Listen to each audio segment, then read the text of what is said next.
നാളെ ക്ലാസ്സുള്ള ദിവസമായതുകൊണ്ട് രണ്ടുപേരും ഇന്നിരുന്നിട്ടാണ് കേട്ടോ എല്ലാ വർക്കുകളും കംപ്ലീറ്റ് ചെയ്യാനായിട്ട് നോക്കിയിട്ടുണ്ടായിരുന്നത്. മോള് ഇന്നലെയും കുറച്ച് ചെയ്തിട്ടുണ്ടായിരുന്നു, അവളത് ഓൾമോസ്റ്റ് കഴിഞ്ഞിട്ടുണ്ട് കേട്ടോ ചെയ്യല. പക്ഷേങ്കിൽ മോൻ്റെത് ഇപ്പോഴും കഴിഞ്ഞിട്ടില്ല എന്ന് വേണമെങ്കിൽ പറയാം. അവന് തോന്നണം കേട്ടോ എഴുതാനായിട്ട്. അതുപോലെ ഒരു സ്ഥലത്ത് ഇരുത്തി കഴിഞ്ഞാൽ അവിടെ തന്നെ ഇരുന്ന് അത് കംപ്ലീറ്റ് ചെയ്യുന്നൊരു പരിപാടി എൻ്റെ രണ്ട് മക്കൾക്കും ഇല്ല. കുറച്ച് ടൈം ടേബിളിലാണെങ്കിൽ പിന്നെ കാണാൻ ബെഡിൽ പോയിരുന്ന് എഴുതുന്നത്. അങ്ങനെ അവിടെ ഇവിടെയൊക്കെ ആയിട്ട് അവർക്ക് എവിടെയാണോ കംഫർട്ടായിട്ട് തോന്നുന്നത് അങ്ങനെ മാറി മാറി ഇരുന്ന് എഴുതുക കേട്ടോ ചെയ്യൽ. എൻ്റെ മോന് എന്നെ കൂട്ടാതെ ഒറ്റയ്ക്ക് ഇരുന്ന് എഴുതിയതാണ് കേട്ടോ ഈ കാണുന്നത്. 6 ആണ് അവന് എഴുതാനായിട്ട് ശ്രമിച്ചത്. പക്ഷേങ്കിൽ എഴുതി വന്നപ്പോൾ അത് വേറെ എന്തോ ഒന്നായി മാറിയിട്ടുണ്ടായിരുന്നു. പിന്നെ അതൊക്കെ ഞാൻ ഇറേസ് ചെയ്ത് കൊടുത്തതിന് ശേഷം വീണ്ടും ഇരുത്തി എഴുതിപ്പിച്ചായിരുന്നു കേട്ടോ. അവന് തോന്നിയാൽ മാത്രമേ അവന് എഴുതാനായിട്ട് ഇരുന്ന് തരത്തുള്ളൂ.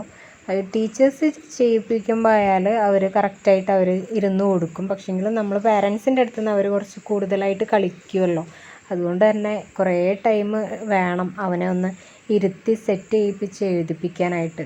അവന് ഉഷാറായിട്ട് ഇരിക്കുകയാണെങ്കിൽ പെട്ടെന്ന് എഴുതി കഴിയും. അവന് ഓക്കെ അല്ല എന്നുണ്ടെങ്കിൽ അത് വെച്ച് ഇങ്ങനെ ടൈം ഇങ്ങനെ പോക്കിക്കൊണ്ടിരിക്കും കേട്ടോ. അവൻ LKG പഠിക്കുന്നത്. അതുകൊണ്ട് തന്നെ അവന് ക്ലാസ് എന്താണ്, എഴുത്തെന്താണ്, പഠിത്തം എന്താണെന്നൊക്കെ തിരിച്ചറിഞ്ഞ് വരുന്നേ ഉള്ളൂ കേട്ടോ. അപ്പോൾ അതിൻ്റേതായിട്ടുള്ള ചെറിയ ചെറിയ കുസൃതികളാണ്. ഇനി പോകെ പോകെ ശരിയായി. വൈകിട്ട് വരക്കും നല്ല മഴയാണ് കേട്ടോ. ഇന്ന് പുലർച്ചയ്ക്ക് തുടങ്ങിയ മഴയാണ്. ഇപ്പോഴാണ് ഒന്ന് ചോർന്നിട്ടുള്ളത്.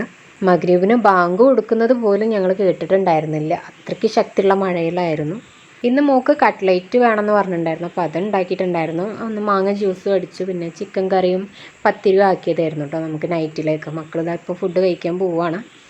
ഇന്നത്തെ വീഡിയോ ഓക്കെ ബൈ.